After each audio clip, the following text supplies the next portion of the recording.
Hello friend आपन को स्वागत करुच्ची आम यूट्यूब चैनल ओडिया खबर को चाहतु जाना ये खबर जाना पूर्व आप आम चैनल सब्सक्राइब करना तो सब्सक्राइब कर दिंतु और पाखे घंटी बजे ऑल नोटिफिकेशन दबे दिखाँ जो सर्वप्रथम आम नुआ नुआ वीडियो अपलोड कले आपन पाखे पहुँची पार सर्वप्रथम। ओडिशा रे आखि मुजिले आउ न कोरोना आक्रांत संबलपुर जिलार सर्वाधिक 4 जन। राज्य रे हेउतबा कोरोना स्थिति एबे पूरा ओडिशा को एमिति भय घारिछि। 24 घंटा मध्य सर्वाधिक 2496 जन संक्रमित चिन्हट होइथिबा बेले आउ 9 जन कोरोना आक्रांतक देहांत होइछि। याकु मिसाई राज्य रे मोट कोरोना जनित मृत्यु संख्या 333 को वृद्धि पाइछि। एने राज्य स्वास्थ्य और परिवार कल्याण विभाग पक्षर सूचना दी जाइछि। लघुचाप प्रभाव आहरी 2 दिन राज्य में जारी रहिबो प्रबल वर्षा सबु जिलापालों को सतर्क रहिबाकु निर्देश।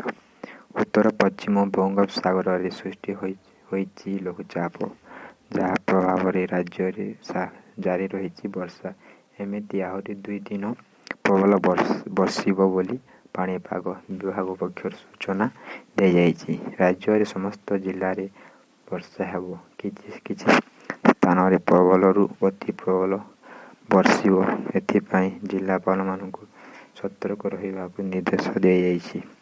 विशेषकर राज्यर 9टी जिला तथा बरगढ़ संबलपुर झारसुगुड़ा बलांगीर देवगढ़ अनुगुल बौद्ध और सोनपुर रे अधिक वर्षा संभावना रही।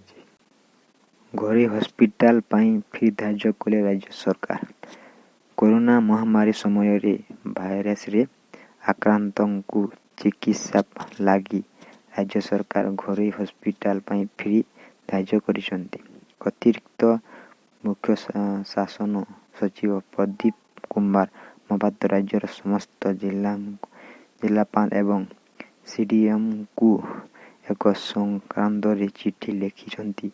चिठी अनुसार घरोई हॉस्पिटल रे साधारण बेड पाई फ्री दिन को 1750 टंका धार्य रहिबो।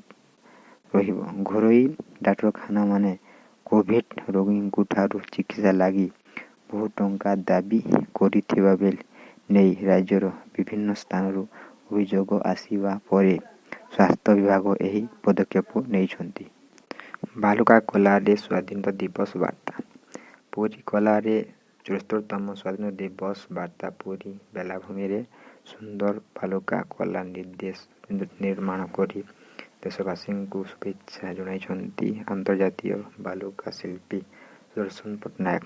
देशर सुरक्षा पाई सीमा रे लड़ुथिबा जवान और वर्तमान कोरोना महामारी विरोध रे लड़ाई आगरे रहिथिबा स्वास्थ्य कर्मी को स्वाधीनता दिवस अवसर रे सलाम जणाइछंती सुदर्शन पट्टनायक। ओडिशा रे तैयारी हेबो सिंगापुर हांगकांग परि अट्टालिका।